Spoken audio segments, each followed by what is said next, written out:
The Lord be with you. And also with you. The Holy Gospel of our Lord Jesus Christ according to Matthew. Glory to you, Lord Jesus Christ. Now when Jesus came into the district of Caesarea Philippi, he asked his disciples, "Who do people say that the Son of Man is?" And they said, "Some say John the Baptist, but others Elijah, and still others Jeremiah, or one of the prophets." But he said to them, "But who do you say that I am?" Simon Peter answered, "You are the Messiah, the Son of the living God."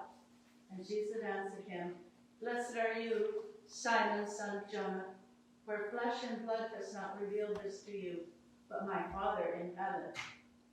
And I tell you, you are Peter, and on this rock I will build my church, and the gates of Hades will not prevail against it. I will give you the keys of the kingdom of heaven, and whatever you bind on earth will be bound in heaven, and whatever you loose on earth will be loosed in heaven." Then he sternly ordered the disciples not to tell anyone that he was the Messiah. The Gospel of Christ. Praise to you, Lord Jesus Christ. Please be seated. I believe we have a priest here. Yeah. I saw him just flying by the window. He's forgotten his sermon in the car. There's No.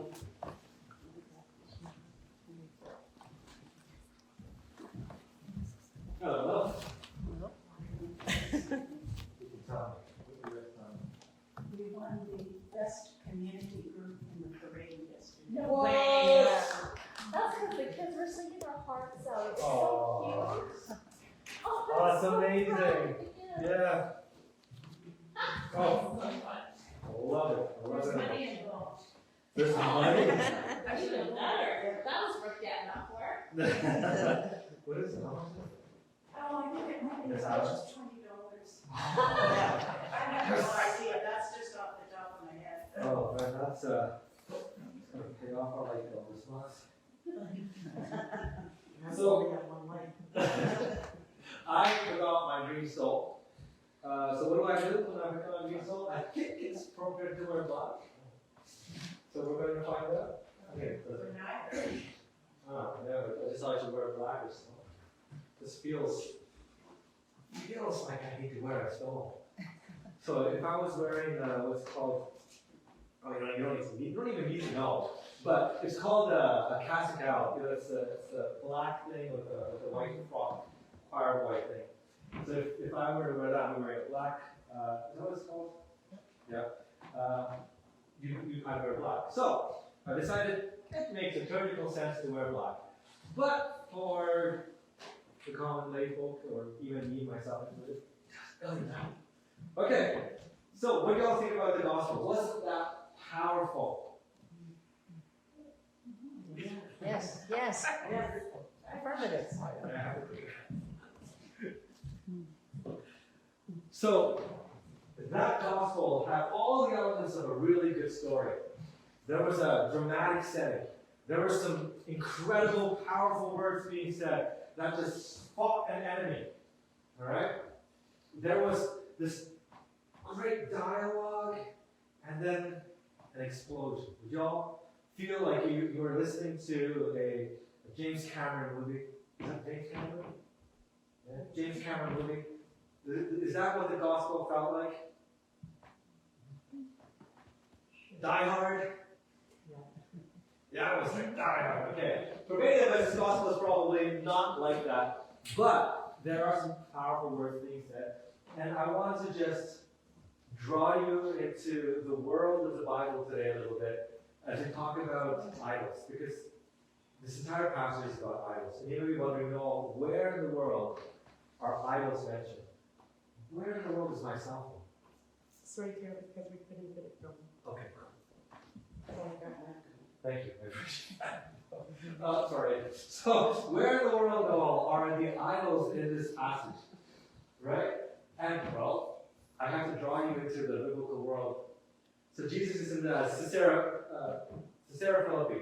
It's named after Caesar, right? at that time. Before it was called Caesarea Philippi, it was actually called Panis. Panis. Named after, wrong spelling. B-A-N-I-S, wrong, it's P-A-N-I-S. Named after the Greek god Pan. Y'all heard of Pan? Yeah? Half goat, half man, twice a pan. You know, in our contemporary kind of world, Pan is this happy-go-lucky jokester, right? You'll see in movies such as Hercules, as Hercules' sidekick, the short fellow, short and stout. However, Pan, many thousand years ago, before we made him into a jokester in movies, was the god of fertility and fear. The word panic, in fact, some people say comes from the word pan, because pan was meant to strike fear into the enemy's hearts and minds. So here's where Jesus is. Ancient Paris, and he's probably got that little guy got? Standing right there in the grotto of Pan. Panis was Sin City Central. And any good Jewish little boy or girl will not find herself in Panis. It was like, think of the most pious Christian you know, okay? And that person going to a casino in Las Vegas. That's what it would have been like for the disciples, right? Like mind-blowing. Oh, actually, better example, you know, very Orthodox Jews, very Orthodox, they don't go out in the community. Imagine them going to Las Vegas. That's what this is like. Because in Panis, you see the most detestable practices out there. In fact, it was got so bad that when the Greeks and Romans took over Panis, they actually had to stop some of the religious practices because of how gruesome and terrible they were. Chiefly of which was child sacrifice. Okay? So here we are in Panis. Jesus is standing there in the background. This is a whole bunch of idols. You'll see it over here. You see all those little door frames everywhere? Now back in the day, they all have these little idols. And if you go to the right, there's an altar in the grotto of Pan. I'll tell you more about it in a second. Okay? But it's just filled with idols and idolatry. It is, in fact, the enemy state of Jesus, the enemy state of the Israelites. And then Jesus asks a few questions, 2 questions. Who do people say I am? And who do you say I am? Now, on the face of it, it may sound just like Jesus is wondering, hey, who do people think I am? Right? But the power in this question lies in the fact that Jesus already knows the answer to this question. Okay, enemy state, enemy land. God is standing right there. How can I explain it to you? Let me use a metaphor. For argument's sake, right? Who's the most powerful man, politician in the whole world? The most powerful politician?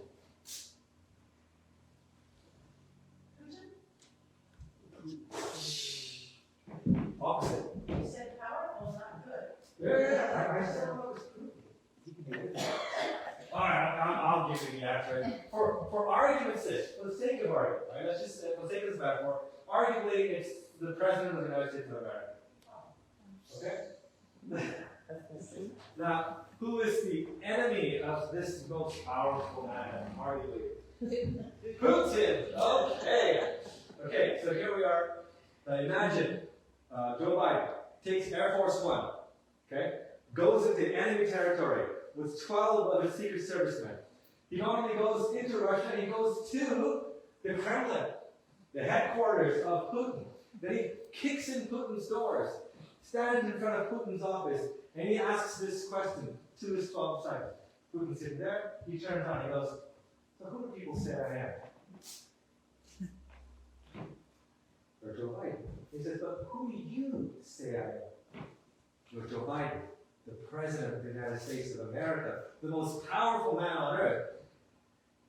Now, what is that question itself? In enemy territory, if Biden were to ask that in front of Putin, in Russia, and he lands there on Air Force One with 12 of his Secret Servicemen, What does that question infer? I'll show you who's boss. Right? Like, I've come here to show you who's boss. I've come here to tell you you have no power. I've come here to show you who I am. You guys know how Muhammad Ali puts it? You'd be an idiot. Or here, I'll use a basketball example for sports fans. Stephen Curry, one of the great basketball players of our present age. Golden State, right? He goes to LA to play against the LA Lakers. He stands on the court before the game begins. Sports fans, anyone here? Don't answer. Yes. Yes. Okay, I heard it. He stands in the middle of the court with his teammates in the back. He looks up at the court and he says, "What's my name?" What does that infer? I have come here to dominate these courts. I've come here to destroy my enemies. I am here to win. What is Jesus asking? He stands here amidst idols and false gods, and he asks his disciples to say who he is. He already knows the answer, and he says, and Peter says, "You are the Messiah, the Son of the living God." That is the statement he's making in asking that question. I'm going to show you who I am. I've come here to destroy these idols. I've come here to bring the kingdom of heaven onto this earth. I have come here to decimate this place because I am the true God, and I am, as Peter says, the living God. It's a powerful statement. Likened to Biden in the Kremlin, likened to Stephen Curry in LA Lakers saying, "What's my name?" That's what Jesus is asking here. Y'all, but when you were younger, put somebody in a headlock and said, "Say uncle." That's the sentiment of this verse right here. Say my name. You are the Messiah, the Son of the living God. And that word living is crucial here. Because what's behind him? A bunch of dead things. A bunch of statues that claim for some reason they have power, but they're dead. Psalm 115, verse 4 to 8. Their idols are silver and gold, the work of human hands. They have mouths but don't speak, eyes but don't see, they have ears but don't hear, noses but don't smell, they have hands but don't feel, feet but don't walk, they do not make a sound in their throat. Those who make them become like them. And so do all who trust in them. The living God standing behind a bunch of dead things saying, "Who am I? I'm the one true living God." If you read Isaiah chapter 44, you'll just see like this beret that God has against idols. He says, "Who are these things? They're nothing compared to me. I'm the only one who's real. I'm the only one who's living. And you want me to bow down to a bunch of carved images of wood and stone? I speak, they can't. I listen, they can't. I'm in history, they aren't. I am real, they are not." And then Jesus says these wonderful, wonderful words. After Peter says, "You are the living God," and he says, "That's right, Peter." I have other words, but I can't use it in church. It's like, "That's it. That's right, Peter. I am that." And it was revealed to you by God himself. "And on this rock I will build my church, and the gates of hell will not prevail it." Those are powerful words. Again, to situate ourselves within this grand setting, right? That's where we go. This right here, that, the big cave opening. Any idea what that's called? I gave it away. Guess. The gates of hell. Right there. It looks like a big opening, like Lord of the Rings. What's that? Help me out. Sauron? Whatever it is. Looks like his mouth. Or when Gandalf falls into the deep pit, big mouth. That's the gate of hell. Now let me talk to you about the gates of hell really quickly. Over 2,000 years ago, when they were worshiping Pan, they believed that when Pan would go down into the underworld, into hell, right, or Hades, to just kind of frolic and have with his other demigod friends, like Hades and all of that. where he would enjoy his life. And that's why winter has come into this world. And so, around the time that spring is about to come up, the worshippers of Pan would go and say, Pan, we really need you to come up. So we're going to offer you our cattle, our sheep, our cows. And they throw it into the gates of hell, saying, maybe Pan will receive the things we offered him in hell. You can't really see it here, but there are jagged rocks inside, and covered by water. Okay? And as these animals were thrown in, they would hit these jagged rocks and go back. And the blood would flow into the other side. And that was a sign of an acceptance of the offering by Pan. So not only did they throw animals, and I've told you before, they threw their own family, their kin, their children, saying, Pan, we need you. And we'll offer you everything that we have. Because you have promised, pardon me, fertility. You have promised to strike fear into our enemies' minds. You have promised good things. We'll give you everything that we have. But here's the irony when it comes to idols. When it comes to idols, the irony is that the very thing that they promised to give you, they'll strip you of. With Pan, what does Pan promise? Fertility, God of fertility. So, descendants, people to go after you. But what does he demand? Their own children. Pan, the God of panic. I will strike fear into your enemies' hearts. Who is he actually striking fear into? His own followers. The irony of an idol is that it will demand from you the very thing that it promises you to give. That promises it will give. Now you may be wondering, oh, come on, this is 2,000 years ago. Like, we don't have Pan that we worship. We don't offer children as sacrifices anymore. But I submit to you that we do have idols. And quite often we do sacrifice our children and our families on the altar of these idols. Now, there may not be a stone or a wood carving. Let's talk about idols. What is an idol? An idol is something or anything that we've come to rely on for some blessing, help, or guidance. An idol is anything that we've come to rely on for our blessing, help, and guidance, and it gives us a sense of purpose, identity, and hope that is not the living God. Okay? So for some, it could be family, some it could be money, a career, popularity. In our current social media age, that's exactly what it is, the idol of popularity. Right? These are all good things. Families are good things. Houses are good things. Money is, in fact, a good thing. But it becomes an idol when it takes the place of the ultimate thing. When it takes the place of God. So take, for example, how does an idol promise something but demand from us to sacrifice the very things? Let's talk about career for a second. A person who idolizes a career and says, I need to go up, up, and up. That's the only way that I will find my purpose, my meaning, my identity. That's the only way that I know I can help my family. That's the only way that I know that I'll be blessed in this life. That I'll find a path and I'll be guided by trying to achieve success in my career. What happens? They offer their children on the altar of their career. And oftentimes, a person who pursues career, right, and success will do it at the cost of their own kids, their family.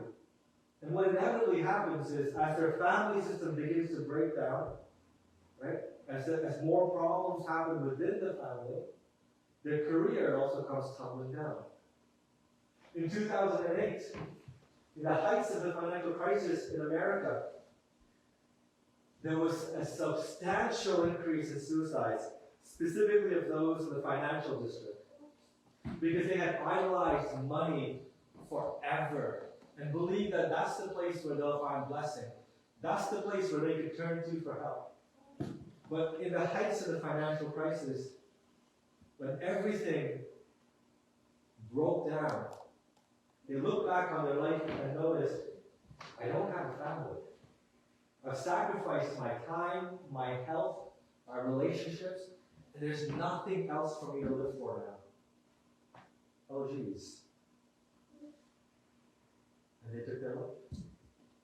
Because the idol that promised everything left them deserted, left them broken, stripped them of the very thing that they thought would give them a purpose. The professional athletes, right, who their entire life spent training in order to achieve this one goal, and then they go to the NFL or the NBA or whatever, right, when they have a career-threatening injury, or they retire, they end up not only needing physical therapy, but also needing psychiatric help. Because they don't know what to do with themselves if they don't have their career, their athleticism.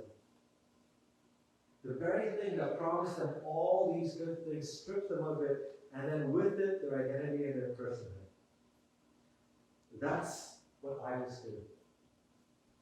They'll rob from you the very thing they promised to give you, but not the living God. Why?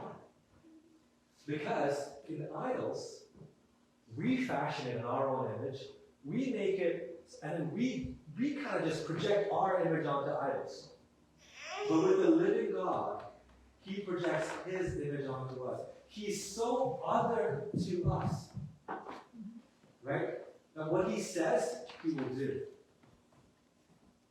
In the Psalms we read today, where it said, I will trust in you. From where does my help come from? It comes from the one true living God. Because only the things that are living has the power to intervene, has the power to speak, has the power to listen, has the power to move. Dead things don't, unless you move it. Only the living God can autonomously and single-handedly work in your life in a way that nothing else in this world can. And so we put our hope in the living God. That's the beginning of the breaking of our idols, to give God the ultimate place.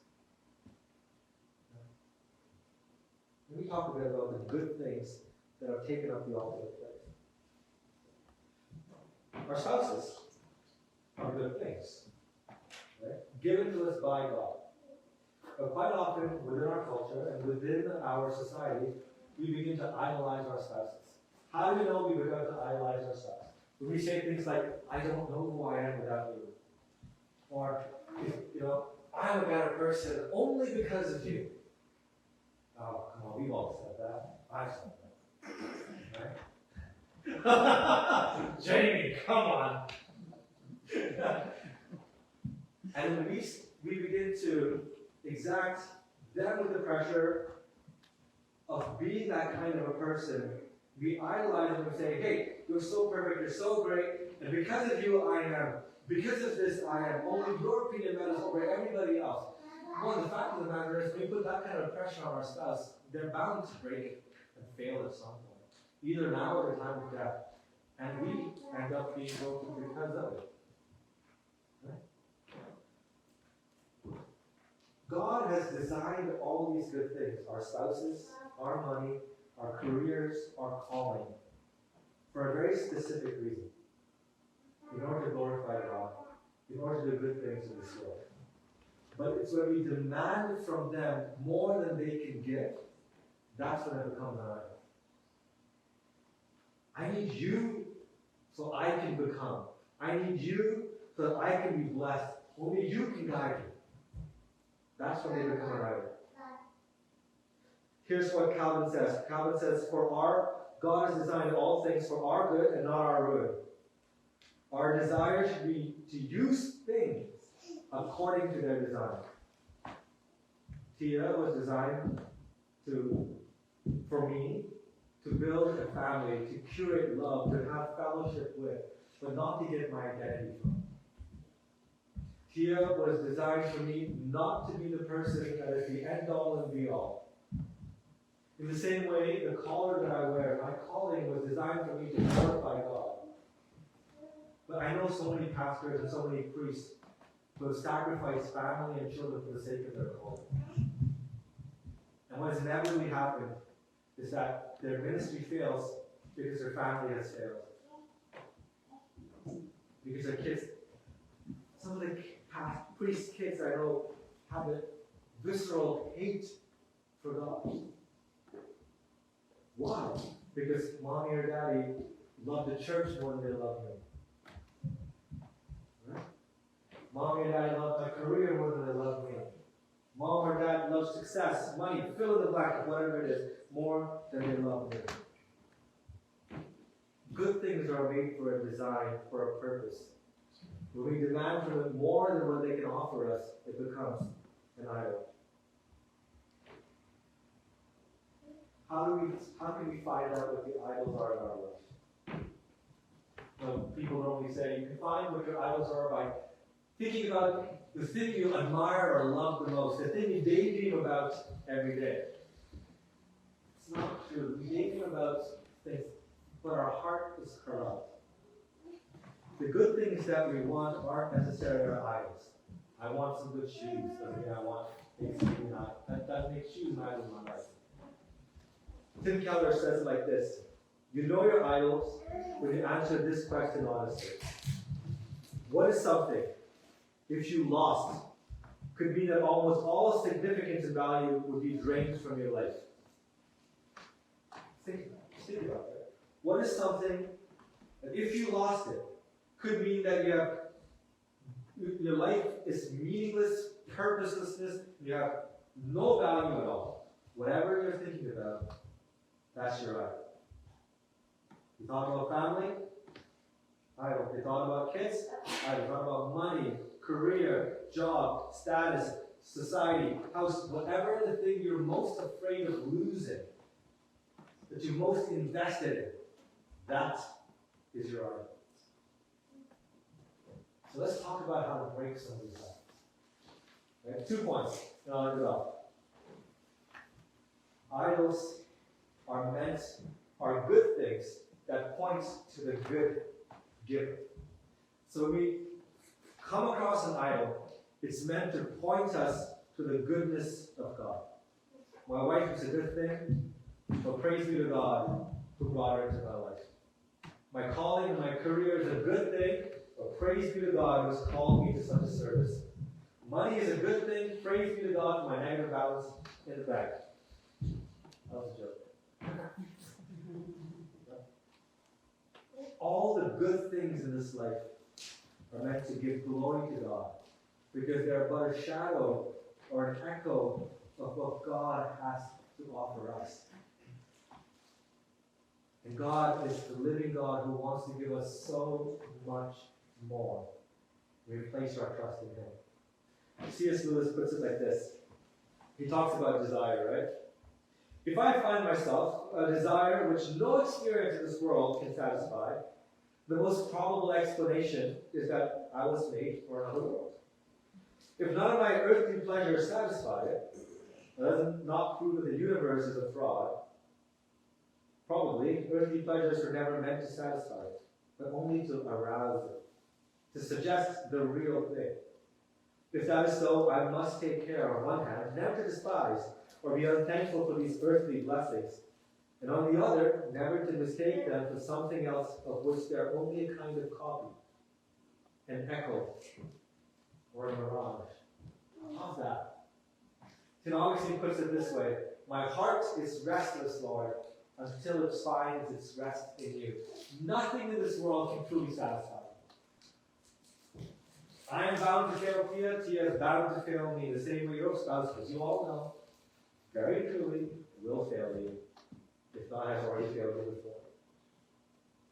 At one point, my career will fail me if I put my hope and trust in it. At some point, success, my house, my kids, they all will fail me if I put my hope in them. The only thing that my heart will truly find rest is in the living God. So meditate. The good things in this world are meant for us to meditate on the good giver. The second thing is this: You have to meditate death. There's a great Christian tradition, which I think the Catholics do really well. It's called, something mori. Memento mori. Memento mori means to remember death. Right? Because as the book of Ecclesiastes says, the author of Ecclesiastes says, it's when we remember that we're going to die, we realize that everything else in this world is fleeting, it's vain, it's but vapor. So never hold on to something with such tight grasp and grip that we're afraid of losing it. The only thing that we meant to hold on to is the Creator who gives life and who takes it away. Everything else is vapor. So hold things lightly. Memento mori. Remember your death. And the last thing is to practice contentment. To be content with the things that we have, and to not to strive to make the things that we have into more. We find joy when we're happy with things that God has given us. The little girl running around, the little joy we find in laughter, the joy we find in the little shack we find ourselves, in the career God has called us, the friends that we have, to just find joy in them, as opposed to demanding from them something more than they can actually offer. And we do find contentment and joy, but we don't place our hope and our trust in the things of this world. Anyway, that's kind of my sermon this morning. I do want you to ask questions, so ask me questions afterwards. Let's close with a word of prayer, and we'll keep going, all right? Let's pray. Heavenly Father, we thank you for the good things you have made for us in this world. Help us remember that it is from you only, the good giver, that we get all these blessings. Help us not demand from the things of this world more than what they are capable of. Help us not put our trust, our hope, our purpose, our identity in the idols. Help us never sacrifice anything on the altars of idols. Help us trust in you. Make you the ultimate place in our lives. This we ask in Jesus' mighty name. And all of God's people said, Amen. Okay. Questions?